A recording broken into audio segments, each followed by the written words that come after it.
Good evening, everybody. This is our second lecture in the In Translation lecture series that is now gone online. And we are actually very fortunate, ironically, that COVID-19 has come around and allowed us, one, to invite all of our wonderful guests who respond to the invitation with generosity, despite the distance, but also the fact that it has brought to our audience quite a varied and unexpected number of participants that we are really very happy to see, and we welcome you all, and I hope you will enjoy the lectures that we offer at the Center for Translation Studies. My name is Samia Mehriz, and I'm the director of the Center for Translation Studies. And I'd like to take a couple of moments to announce very briefly the upcoming lectures at the center during the fall semester of this year. So on November 10th, we are expecting my colleague Catalina Bello, who is Associate Professor of Philosophy at the American University in Cairo, to be lecturing on translating medieval Islamic philosophy into Portuguese. So that's something that you may be on the lookout for. On December 8th, we have another lecture by my colleague, Dr. Faiza Heikel, Professor of Egyptology, who will be lecturing on translating ancient Egyptian culture and language, another fascinating topic. And we're very happy to be able to host both colleagues within the series. This evening's lecture is of particular importance, and it could not be more timely, actually. It also comes in the wake of the publication by Routledge of an impressive anthology, the Handbook on Translation and Activism, that is co-edited by our guest speakers, Rebecca Ruth Gould and Keivan Dharmasibyan. Their volume on translation and activism provides us actually with a staggering number of much needed and in many instances underrepresented voices, perspectives, and trajectories that question, unsettle, and reassess the interrelated and largely uncharted connections between translation and activism in a globalized world. So this is indeed a most welcome addition to the repertoire that already exists in translation studies. Rebecca Ruth Gould is Professor of Islamic World and Comparative Literature at the University of Birmingham. Her work broadly traverses literary, political, and legal theory. She is the author of the award-winning monograph, Writers and Rebels, The Literatures of Insurgency in the Caucasus, that was published in 2016, which won the University of Southern California Book Prize in Literary and Cultural Studies and the Best Book of the Year award from the Association for Women in Slavic Studies. She is also author of the Persian prison poem, Sovereignty and the Political Imagination, which is forthcoming in 2021. She has also translated many books from Persian and Georgian, including After Tomorrow, The Days Disappear, published in 2016, and with Keivan Dharmasibyan, High Tide of the Eyes, which was published in 2019. Keivan Dharmasibyan is a Marie Curie Fellow at the University of Birmingham and Principal Investigator of Transmodern, a Horizon 2020 funded project on the position of translated literature within modern Iranian literary theory. He is a poet, a critic, and the author of Isfahan's Mold, which was published in 2016, Lecture on Fear and Other Poems, that was published in 2019, and co-translator with Rebecca of High Tide of the Eyes, poems by Bijan Ilahi, published in 2019. His work has also appeared in several journals, including Wasafari, Modernism, Modernity, 20th Century Literature, and the Kenyan Review. Before I give the floor to our distinguished guests, I would like to read the opening sentence from the introduction to the anthology, which I think speaks most intensely to the urgency of their project. So allow me to read for you from the introduction. When we were midway through editing this volume, we received a message from one of the contributors. She was headed to prison in less than 2 weeks and asked us to hurry with our edits, since she did not know whether she would have access to electronic communication from within her prison cell, or whether she would be released before the book was published. She therefore asked us to make any requests as soon as possible. Her situation represented in acute form the pressures under which many of us, translators, activists, and academics, concerned with the politics of language, labor. And I think this is very eloquently put and speaks volumes to what we are about to hear from both our speakers. So without further ado, please help me welcome Rebecca and Kevin. Thank you for being with us. Thanks, Sonia. Thanks, Sonia. You're welcome. Yeah. Okay. Yeah, we can hear you. Yeah. Hello, everybody. I'm really happy I'm taking part in this amazing community, and I hope I can adhere to Borges's advice that don't unless you can improve the silence. So I take it as an opportunity for some kind of a speech activism, and thank you all for the time you kindly give to me. Let me start this PowerPoint that I have prepared for this presentation first.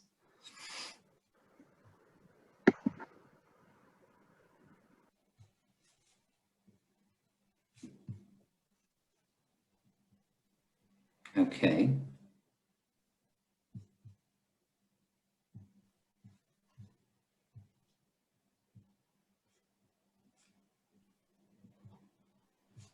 I think you can have the PowerPoint right now.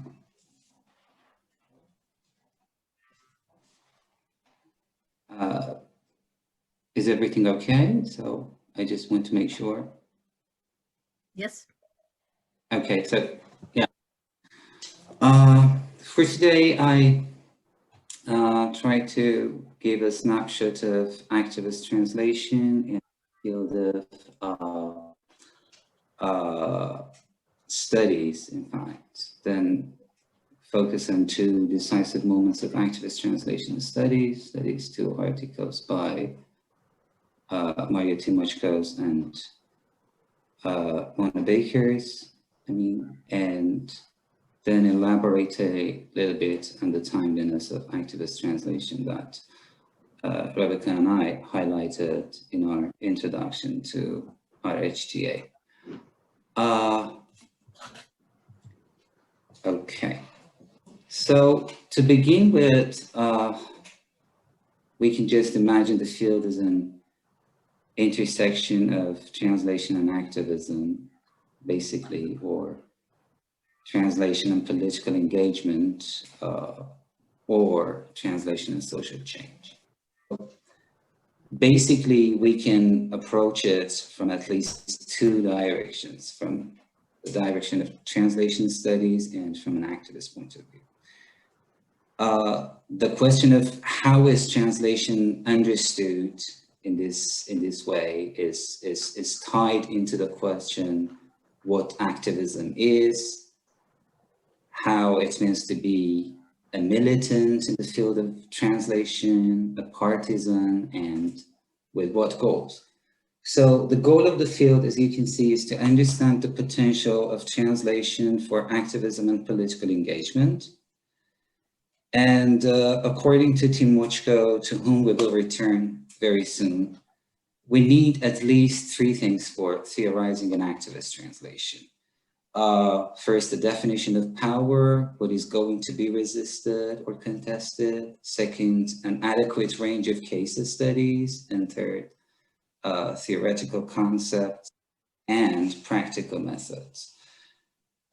This gives us also a view of the strategies, tactics, and techniques of action, resistance, combat, and support.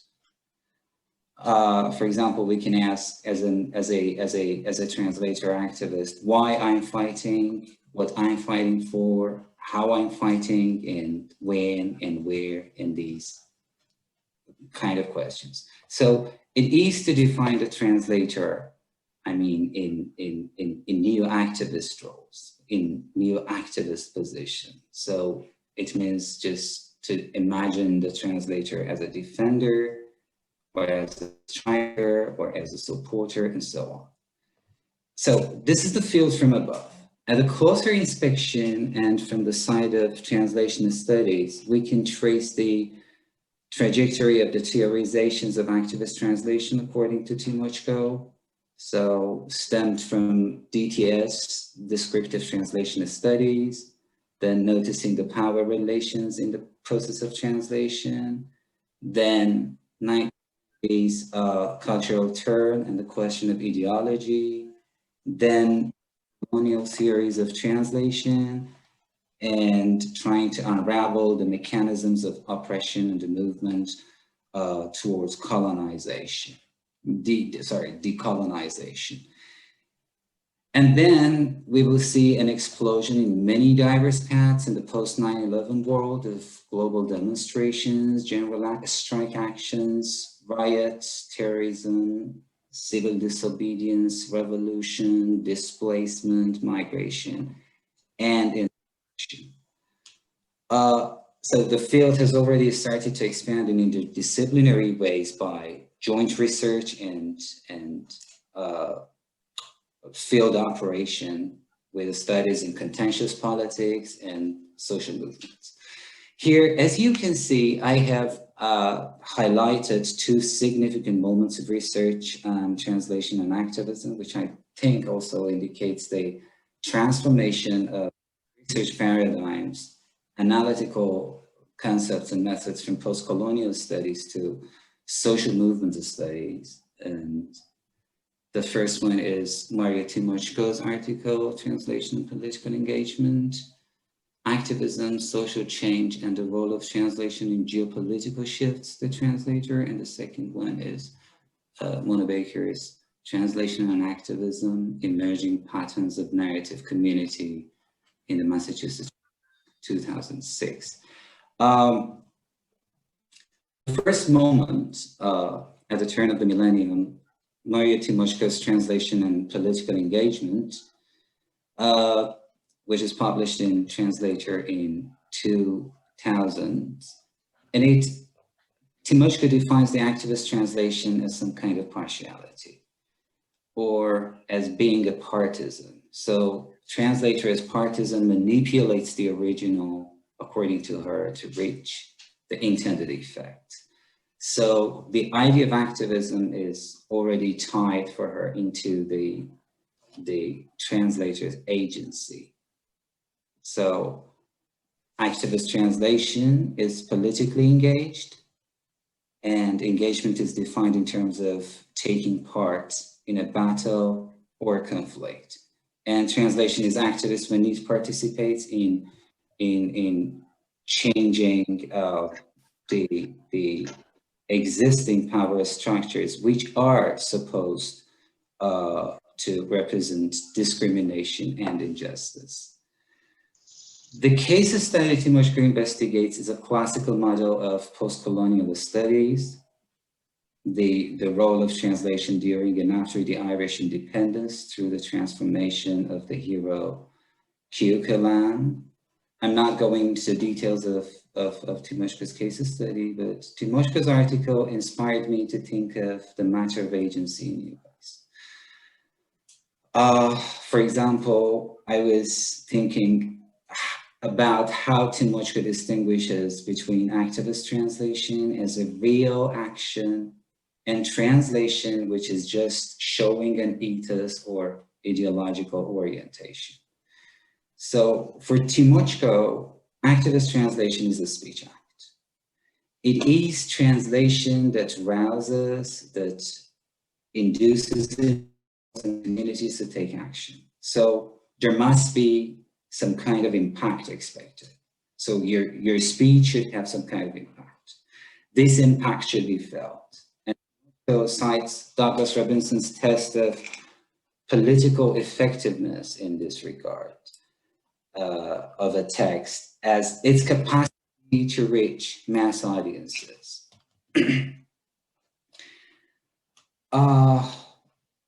In this way, I think activist translation helps to communicate an attitude to a wider audience. It is in this way that I think translation can participate in attitudinal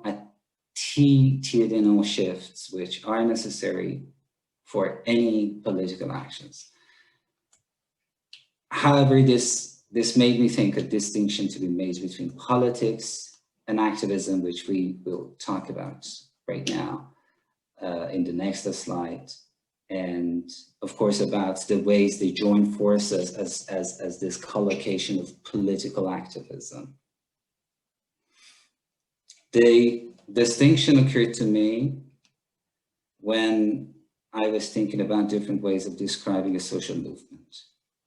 I was thinking that this could be done from two perspectives. That is, from the vantage point of power, and I mean, this is where a sequence of protest actions, for example, is described by the state media as some kind of a riot, or is analyzed by them as a kind of security mismanagement. And from the point of view of resistance, B, or if you prefer, counteraction, of course, where the sequence of actions is seen from the angle of changing the power balance, the power structure, or changing a law that institutionalizes some form of discrimination and injustice. From this perspective, the long-term success of a movement is measured in terms of the goals the movement has realized. But this also means that the activist movement has already institutionalized itself. The danger in that moment is being ignorant or blind to other forms of discrimination and injustices that still exist. I'm talking about a radical activism that is capable of transforming itself in innumerable diverse ways to act against innumerable forms of oppression. This also, for me, indicates two different modes of existence for an activist cause, or two moments. I mean, the moment of mobilization and the moment of stabilization. Second moment, the social movement has become institutionalized and acquired a certain degree of conservatism. A concrete example of this for me is when I see how post-colonial theories, which disclose the mechanisms of mental colonization and suggest ways toward decolonization, are themselves used or perhaps rather misused in some time and places as a means of justifying domestic oppression. So this means sheer politics to me. which is a matter of taking sides and not progression toward eradication of any form of oppression or discrimination and servitude. Means that the truth content that once motivated the activist cause is now reduced to a simple matter of allegiance and belonging to an identity category. Because the oppressed world mostly suffers from this complicity between some kind of a colonialism as well as corrupt oppression at home, not seeing one of these wings is I think, some kind of a short-sightedness, critical short-sightedness and critical distraction. Of course, unethical at any price.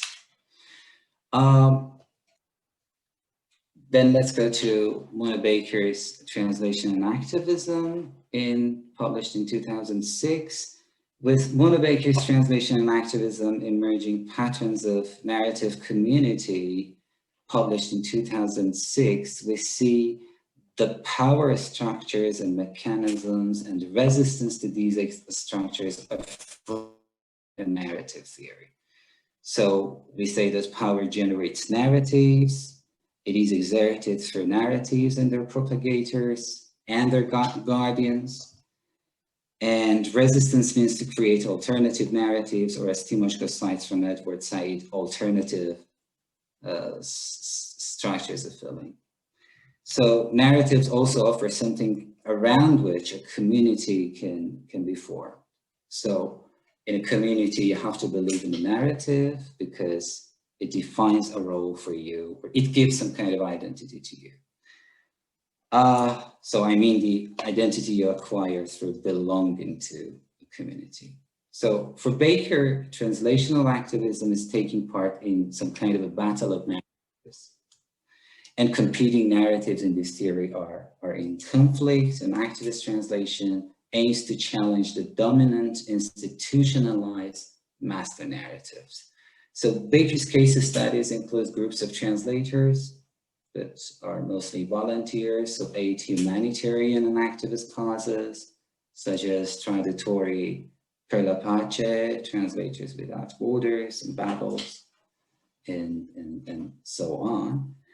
And she proposes that a narrative analysis of activist translation can focus on two types of questions. First, the questions of the type of narratives these groups elaborate, asking how they mediate those narratives, both in terms of the selection of the material to be translated and the specific modes of translation adopted. And second, another line of inquiry informed by narrative theory examines the activist translation community's own narratives for coherence and fidelity. By consistency and fidelity, by consistency, Baker means hanging together of the parts of that story. And by fidelity, she intends testing the story in terms of its causes and the values it promotes.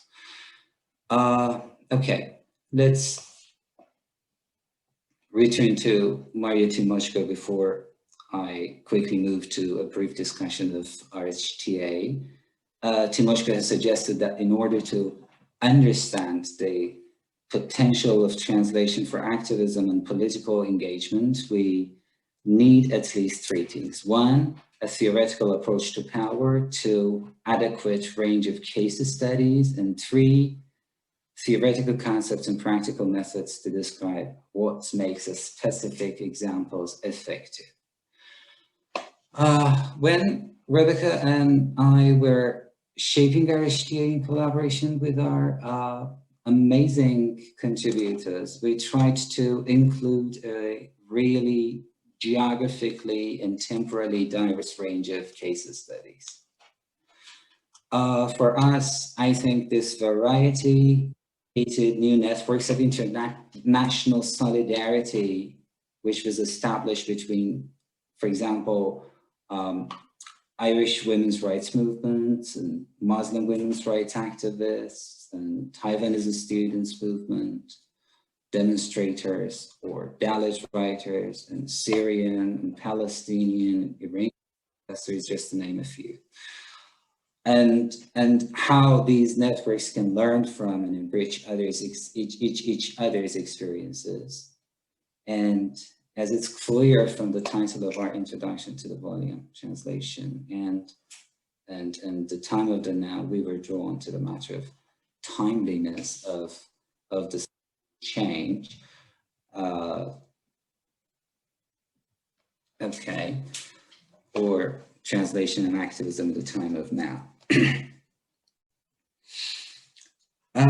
Okay, let's think about translational activism in terms as we intended to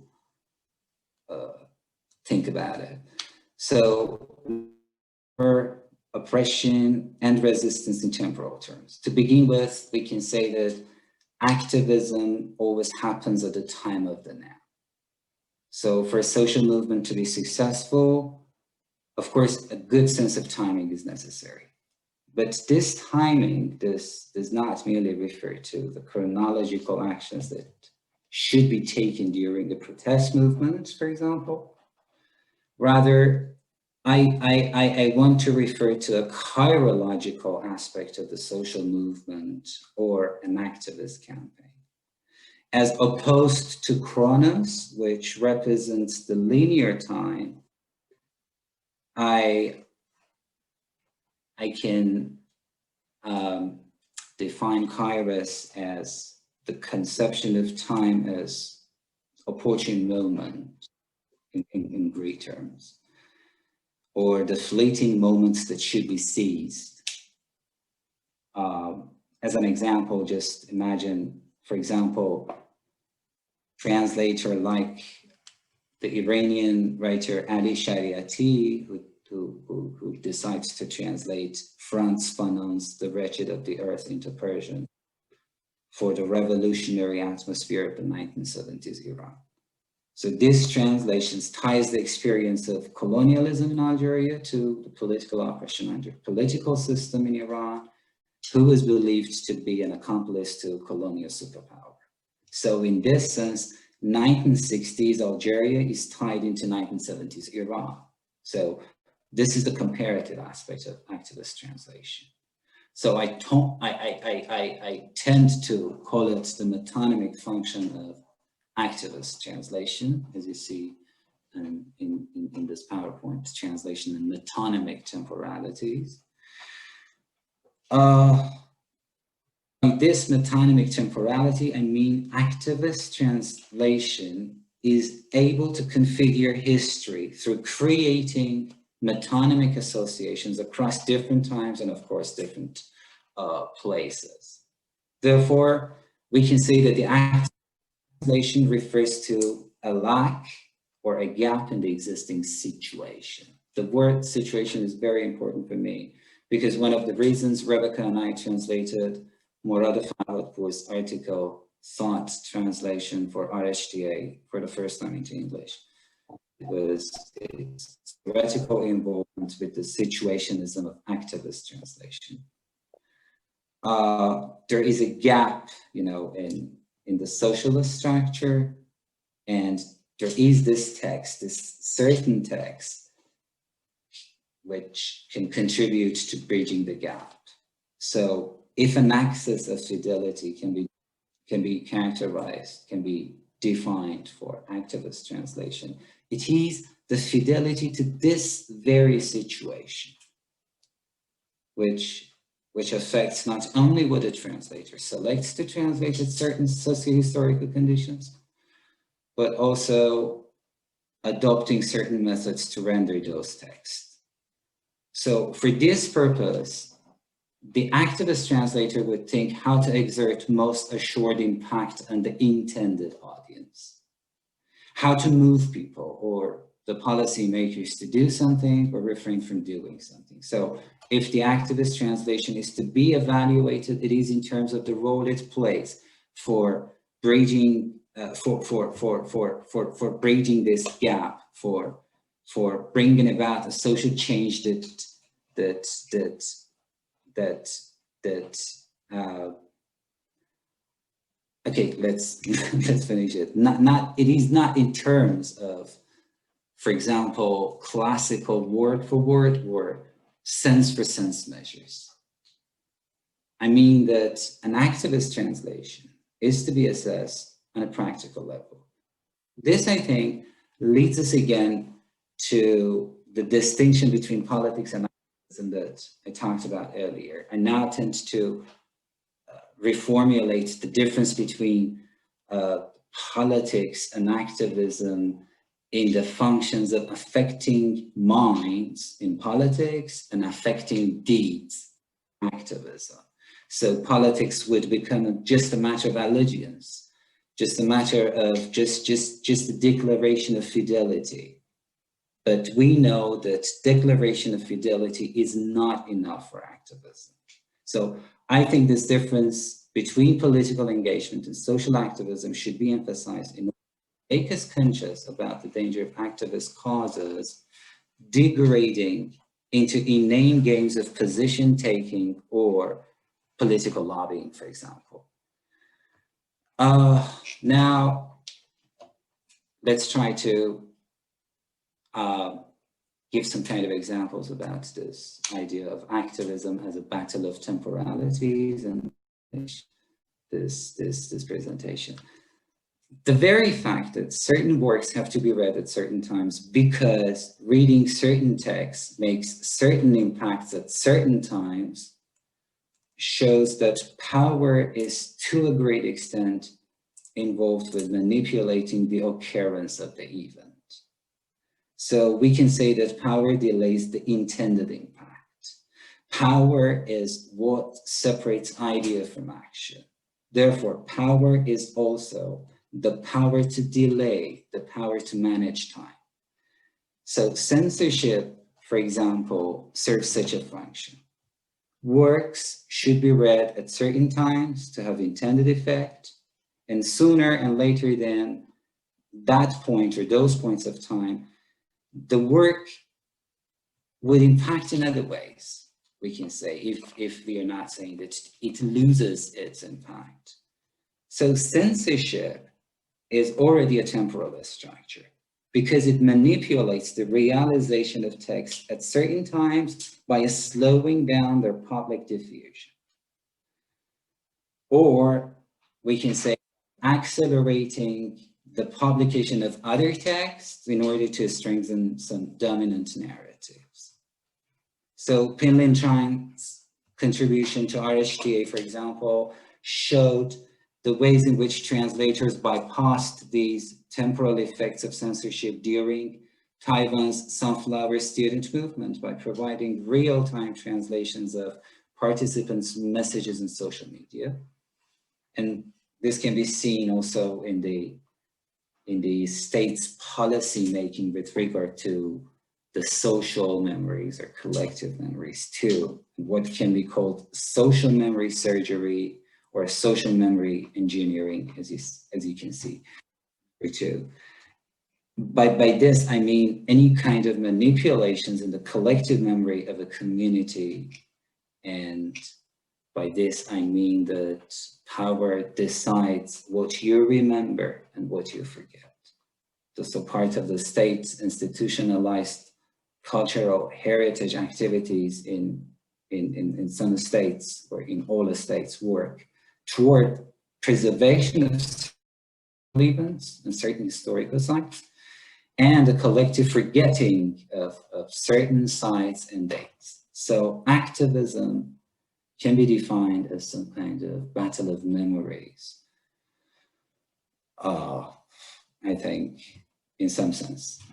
The activist translator is the one who intervenes, in this sense, in the temporal manipulations of the power structures. Just let us look at the map of a city to give you an example from the eyes of a protester.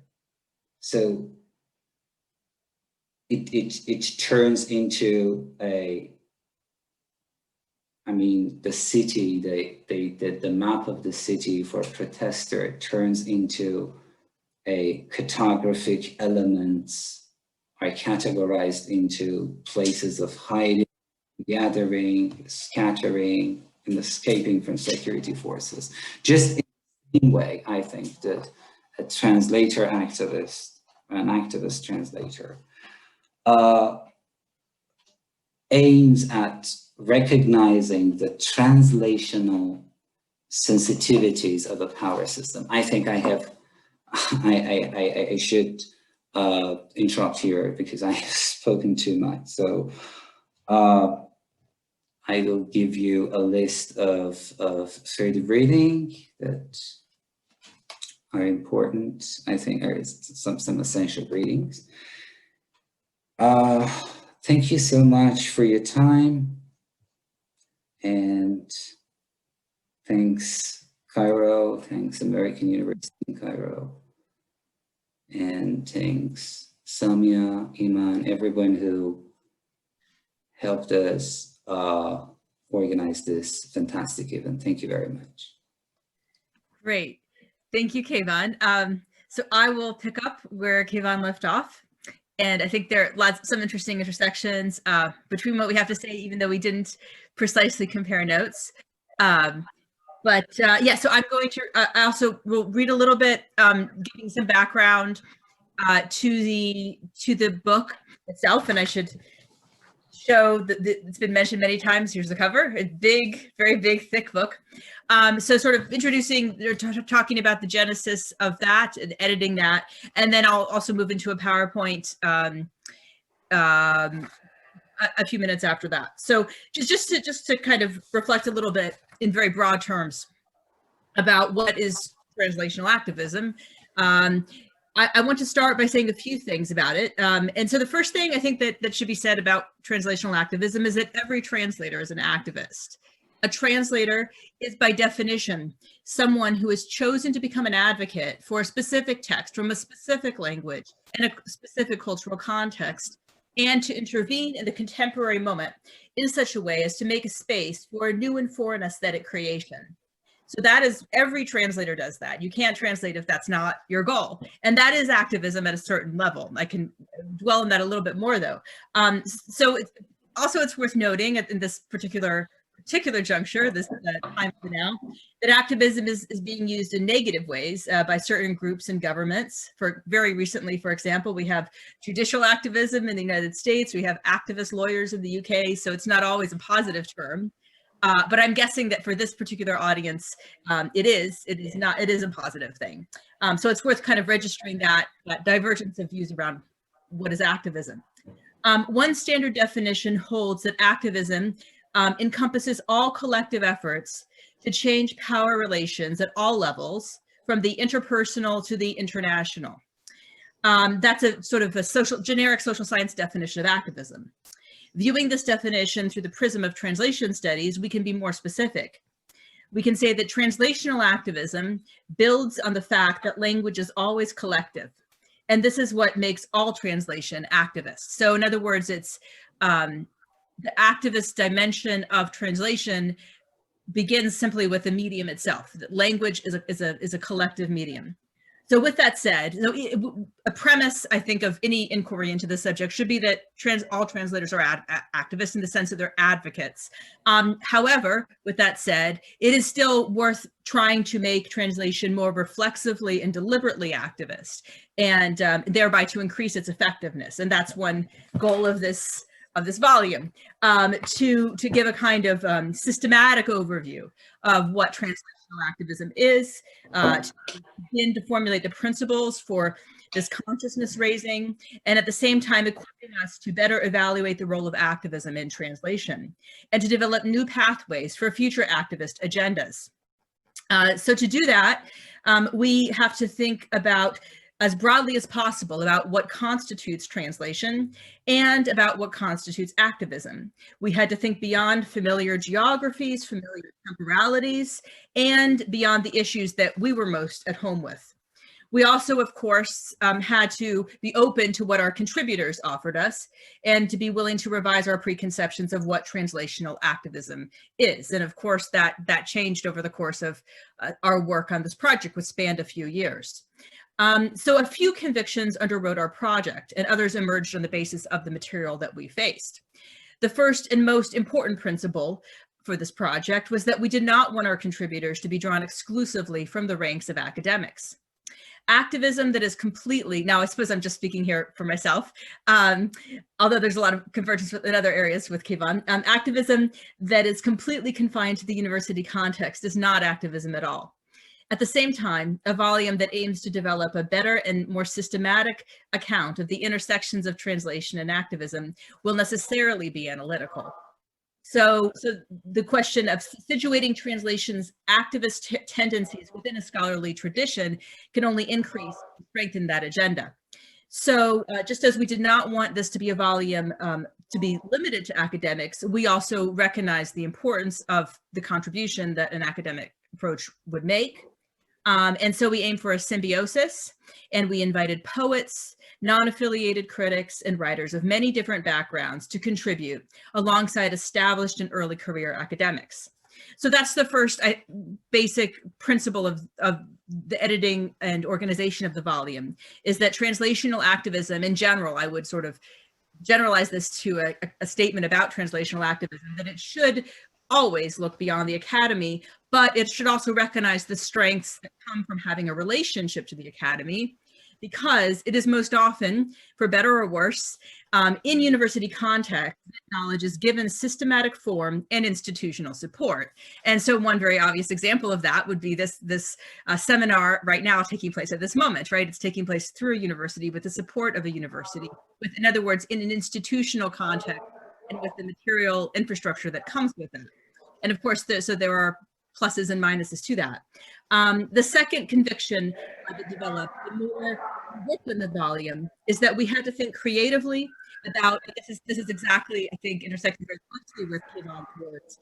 We had to, so it says that the host muted me, but hopefully I'm, okay, good. I can be heard now. Sorry. So yes, about now. So now I'm turning. So that the first principle I wanted to really emphasize was that whole. It's a kind of difficult question. What is the relationship of translational activism to the academy? Given that much reflection, theoretical reflection, certainly on translation, takes place in the academy. And the second question now turning to is the temporality of activism. So, and our keystone or lodestar for this inquiry was Walter Benjamin's insight into the temporality of political existence. So I will read right now one paragraph from the introduction of the RHTA, Routledge Handbook of Translation and Activism, that summarizes this point. Activist translation takes place in what Walter Benjamin calls Jetztzeit, the time of the now, on the concept of history. For Benjamin, the moment of now contains the possibility of revolution, in contrast to the ruling class's homogeneous empty time. Through their translations, activist translators intervene to redeem time and its revolutionary discontinuity, thereby contributing to a history of the oppressed, a history that must be written in the future tense. Benjamin identifies a secret agreement between past and present generations. The past exists not only to give us lessons, but also so that activists can bring to fruition in the present what past generations failed to achieve in the past. Continuities across time make such fulfillment possible. So the point here is that the past matters for translational activism. It is not incidental to it, even when that activism is future-oriented. Language, and here I am echoing unintentionally, Kevon, language is above all a repository of memories, or as Benjamin would say, a document of barbarisms. And translators are its guardians and interpreters for future generations. For this reason, many of the contributions in the volume are profoundly engaged with documenting pasts, and often pre-colonial pasts in Africa, the Levant, South Asia, and beyond. Had we had the opportunity, we would have liked to go even deeper into the past, for example, to look at translational activism in antiquity, but that has to be for another time. So now I'm moving to the PowerPoint part of what I want to say. So I'm going to share my screen and, good. Hope that works. Share. Okay, so everyone can see that? Kayvon, not okay. Okay, let me know, Kayvon, if there are any problems, please. Yes, we can see it. Yeah, We can see I it. can see them. Yeah. I'm going to turn it into a slideshow. Just give me a second.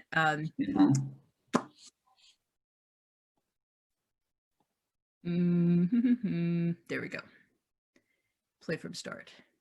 Okay, yes. So, right. So, and I can only see part of the screen, but I'm assuming it's all visible to everyone. Great. So I just want to, as briefly as I possibly can, walk you through the kind of overall structure of the volume. I'm not going to. There are 31 chapters, so can't describe them. In fact, I won't name the authors because that would just take up too much time. But I can briefly say that it's divided into 8 parts. And so the first part is Theorizing translation and activism. So we have a theoretical framework set up at the beginning. We begin with Gramsci, a chapter on Gramsci, in the series of edits and translations that his notebooks were subjected to. Then looking at Judith Butler, how she translated into an Italian context. And as Kayvon mentioned, our translation of Mehrotra Farhadpour is here in the theorizing section. And then there's Marx in Japan. So the reception of Marx in Japan by Yoshimoto Takakaki, a very tense time in Japanese history. And after that sort of theoretical prolegomena, we look at translational activism in oral context. So that's what's meant here by interpreter. The interpreter is activist. And that section has chapters on the pre-modern figure of what we would now call a translator, someone who mediates in the pre-colonial African court. In oral context, works as an interpreter, and then how fixers or translators worked as go-betweens among different communities in Mandate Palestine, and interpretation and oral translation in the Gaza Strip. And then we moved to the textual side of translationist activism, but text in the very broad sense of the term. So not just text on paper. So for example, there's a chapter on graffiti on the walls of Aleppo during the war, the recent war, and how these were mediated and interpreted. And then chapter of Paul Bowles' translations of oral stories in Tangier. Then we look at how Iranian translators engaged with government enterprises, and how Le Monde was translated into Spanish. And then we move to a section that really, I think, embodies the idea of not being confined to the academy. So it's the section on bearing witness, which contains contributions by poets and activists, not just academics. And there's a chapter there that was alluded to by Samia, where the Turkish author, was describing her autobiography, and she was facing a prison sentence right as she completed the chapter. So it's a really wonderful chapter I recommend everyone read. And then there's a contribution by a Palestinian poet who describes moving in between Arabic and English. There's a chapter, again, prison is a kind of recurrent theme, unsurprisingly, on Moroccan prison writings, specifically the prefaces and co-authorship by translators. And finally, testimonies in the Latin American context. And then we move on to sort of shifting the disciplinary focus, translation and human rights. So especially looking at translation in legal context and how that intersects with activism. There are chapters on the role of the Irish language and how criminals have, according to Irish law, have the right to have the proceedings take place in their native language. Chapters on immigrants in the United States who have limited English and access to the courts, and how Islamic feminism is translated into international human rights law. The next section is called Translating the Vernacular. So that's, as you can imagine, looking at multilingualism and in societies where it's not, monolingualism is not a norm, such as Africa, and in India, of course, and in the Dalit context in particular. And then the 7th section, again, turning to refugees, migration, which is another recurrent theme of the volume. There's a chapter looking at the concept of asylum among Spanish, Latin, Mexican, Central American refugees in America and in the Sahrawi desert, and foodways among migrants. And the final chapter, again, sort of as one might expect, there's a whole section on a translation and revolution. So looking at revolutionaries and how translation plays into that in the 19th century Chinese context, among Lu Xun, the Chinese writer, and in Iran, of course, right after the revolution of 1979, in Taiwan Sunflower Movement, and an afterword by Paul Bandia. So that's obviously a very, it's a very thick, dense volume, and at the same time, there are lots of things that we still could have added, you know, that are not included, and I'll be talking about some of those as well.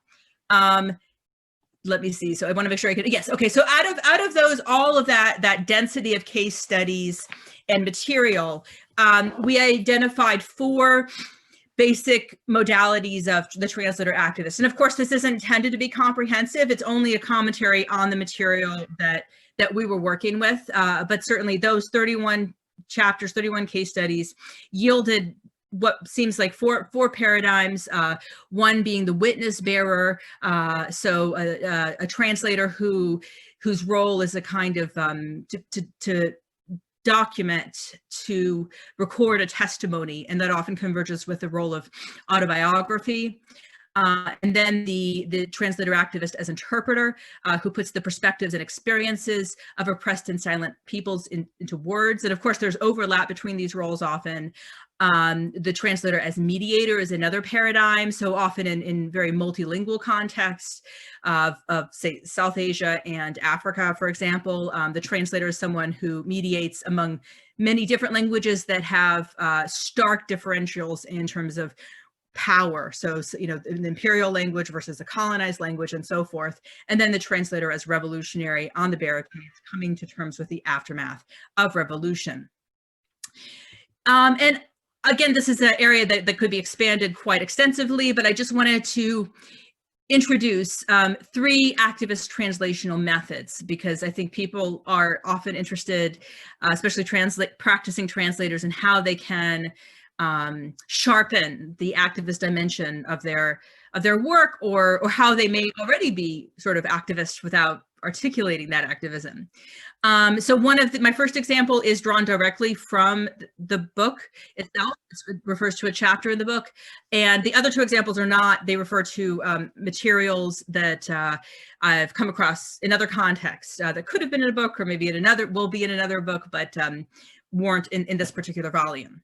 So just to begin with the chapter, the example that comes directly from the book, and just to walk you through those 3 modes of translational activism, which again are not at all comprehensive. These are just examples. So paratext, visual images, notes, commentaries are various ways in which a translation can kind of sharpen its activist potential and its activist dimensions. And then the second one I think is probably quite obvious, but maybe it's something that it's kind of the foundation for the claim that every translation is an activist translation, every translator is an activist translator. So that just by selecting a text in relationship to a specific target audience, that's already a kind of activism. And the third method or approach, you get very specific and granular at the level of language, is pronouns. So I'll sort of go and look a little bit more in depth briefly at those 3 examples. Translation, commentary, and paratext. So this example is taken from chapter 22 of the RHTA volume. It's called The Dialectics of Dissent in Post-Colonial India. And I should mention that I'm here in this discussion drawing on draft material, because actually, and this is a bonus of listening to this lecture, the images I'm showing were not included in the volume due to permissions, inability of getting permissions. So it's just a text-based analysis in the published version. But the images were quite extraordinary, and they change the way we might want to look at the text. So as you can see, this is the image here. So the chapter, I should say, refers to a magazine, artist periodical. Here I'm quoting from the author, Hushmimera Vrshik, was a artist periodical published in Baroda, India, between 1969 and 1973, co-edited by the artists Gul Muhammad Sheikh and Bhupin Kahar. These it was a trilingual publication with writings published in Hindi, Gujarati, and English. So translation was really at the heart of its enterprise. And there's a quote there. So from the magazine, the 1970 edition, we need more powerful words. We need more than powerful words to describe the world we live in. So is an art historian, as well as someone who's interested in translation studies. So I think that the visual element there, it's an artist collective, as was just noted, but it's an artist collective that's comprised of visual artists and poets and translators. So this image was created to accompany a poem by Cesare Pavese, the Italian poet. And I think it's an example. Again, I'm just going to breeze through these things very quickly, because of course you can read the chapter and learn more. But just as a kind of very brief reflection on what one might say about this from a translational activist perspective. Well, this is a modernist Indian publication that arguably is kind of taking a relatively contemporary Italian text and making it strange through these images, and that's the way in which the proximate European text is introduced to an Indian audience. So it's creating a kind of common modernism, but through estrangement. That's at least what I see this image achieving. And here's another very interesting example of a paratext, the way a paratext shapes the way in which a translation is read. And in this case, it's an example of making a very old text, a text by the Indian poet Kabir, who's from the 15th century, making it very new and making it very contemporary. So this is by a well-known translation by a well-known Indian poet, Arvind Krishna Mehrotra.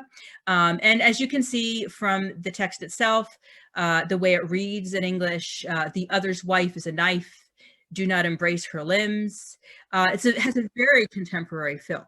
And often, if you read a 15th century work in the 20th century, it's not going to have that kind of contemporary feel. So this is what I think of when I think of an activist translation, something that brings the past to life. And in this case, also it's important in the sense of being a kind of pre-colonial past that was suppressed by colonialism.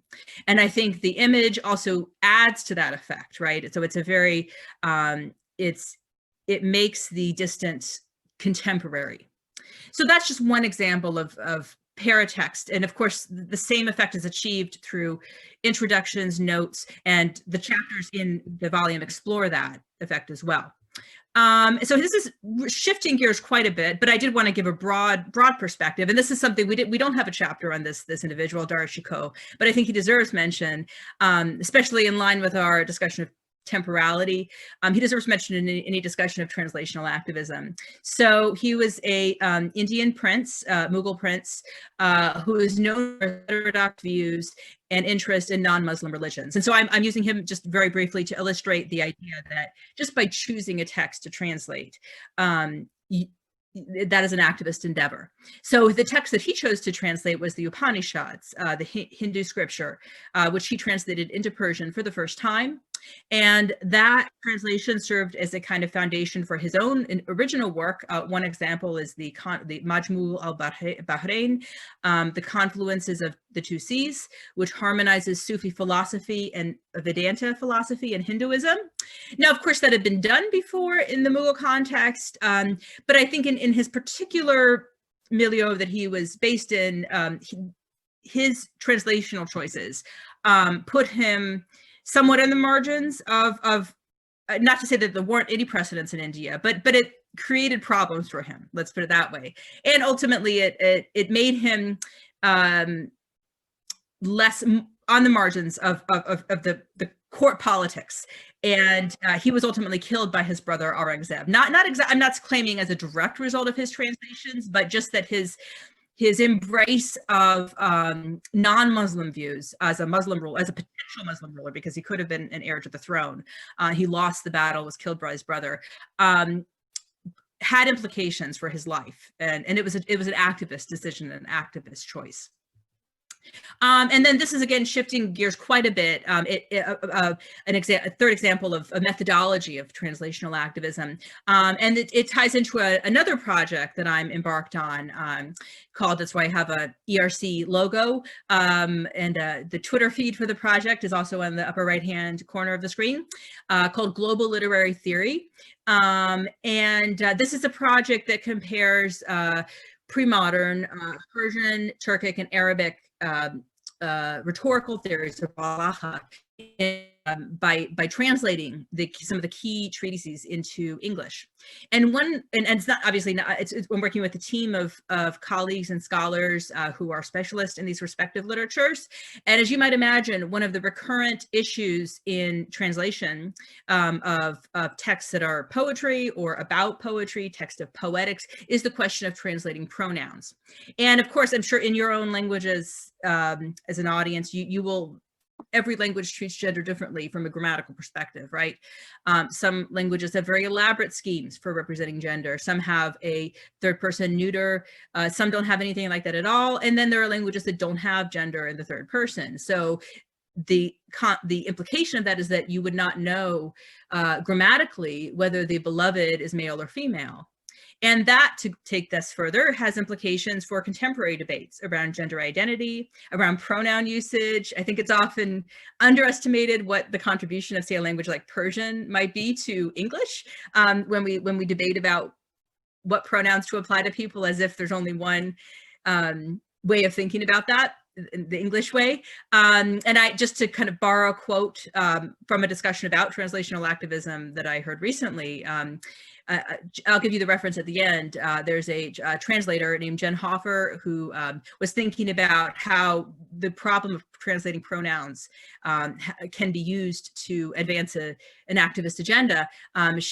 She said trans existence, in the sense of non-binary gender existence, can inform translational activism. So when we recognize that gender is not a grammatically universal, and we recognize that our role of translators is in fact to intervene into the target language, then there's some potentials are revealing. And one might say, well, this is 12th century medieval poetics. What does activist debates? But I believe it does. And it does it in a very practical sense when we're translating various rhetorical treatises that in Persian don't use gender, and in Arabic, for example, gender is heavily marked. So the strategy we've been developing as a team is to try to use neutral third persons pronouns, as Persian gives us a model for doing that whenever possible. So those are three kind of methodologies for ways in which translational activism is manifested in the practice of translation. And I'm going to end by just introducing some kind of collectives that are embarked in this translational activist work, and which I admire and would recommend to you to explore further. So 3 websites. One is called Antena Árabe. It's a collective that is focused somewhat on the Spanish communities, but they have resources for everyone around the world. There's a mailing list. You can go to their website. They have lots of resources that can be downloaded in different languages, reflecting on translational activism and how to link with your communities and help people.